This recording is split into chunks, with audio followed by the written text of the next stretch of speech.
Hello guys, మీ crazy model boys address తెలుసు కదా. నాగబార్ junction gym దగ్గర శ్రీకాకుళం పేలువనపేట రోడ్డు. నేనైతే ఇప్పుడు చాలామంది షాపులు అంటే ఏంటంటే కుర్రవాళ్ళు చాలా షాపులు అంట అంటు అనేది పెడతాంటారు.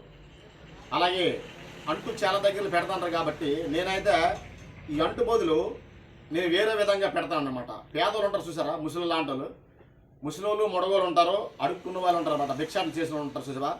అలాంటి వాళ్ళకి అనమాట మంచి సెట్లు అనమాట. చూసుకోండి, నెంబర్ 1 క్వాలిటీతో ఉన్న సెట్లు. ఈ సెట్లు అనమాట నేను అలాంటి వాళ్ళకి ఉచితంగా అలా పట్టుకెళ్ళి వాళ్ళకి ఇద్ద మనిషి నేను అనుకుంటాను. నేను ఈ విధంగా చేతి మనిషి అనుకుంటాను. అయితే నేనైతే ఈ విధంగా చేస్తే నాకు బాగుంటుందని అనుకుంటాను. ఎందుకంటే మేము కూడా సాయి డివోటి, సాయి సేవకులం కాబట్టి.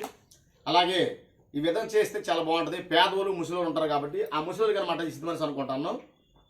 నేను ఇలాగా ప్రతి వారం లక్ష వారం నుంచి లక్ష వారం వచ్చేటప్పటికి సుమారు 10 మందికైనా ఒక 9 మందికైనా ఇద్ద మనిషి నేను అనుకుంటాను.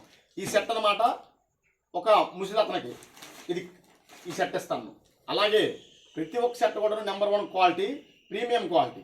చూసుకోండి, ఇలాగే ఒక 9 మందికి, ఒక 10 రోజులకి 15 రోజులకి ఒక 9 మందికి నేనైతే ఇద్దాం అనుకుంటాను. అది ఏంటంటే మన పేజీని అయితే ఫాలో అవ్వండి. నేనైతే అంట్లయితే మాత్రం పెట్టట్లేదు. ఇలాగే నేను ఇలాగ అడుక్కున్న వాళ్ళకి ఇస్తే చాలా మంచిదని నేను అనుకుంటాను, నేను ఊహించుకుంటాను.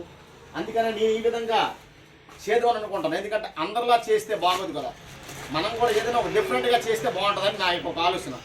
ఒక డిఫరెంట్గా చేద్దామనేసి, పేదలకు ఇద్దామనేసి ఒక ఆలోచనతో నేను అనుకుంటాను. మీ క్రేజీ మోడల్ బాయ్స్కి అయితే వచ్చండి, నాగబార్ జంక్షన్ జిమ్ దగ్గర శ్రీకాకుళం పేలువనపేట రోడ్డు. అలాగే నేను చేసే పని మంచిదా కాదా అనేది మీరు తెలుసుకొని నా కామెంట్లో తెలియపరచండి. ఓకేనా? Okay bye.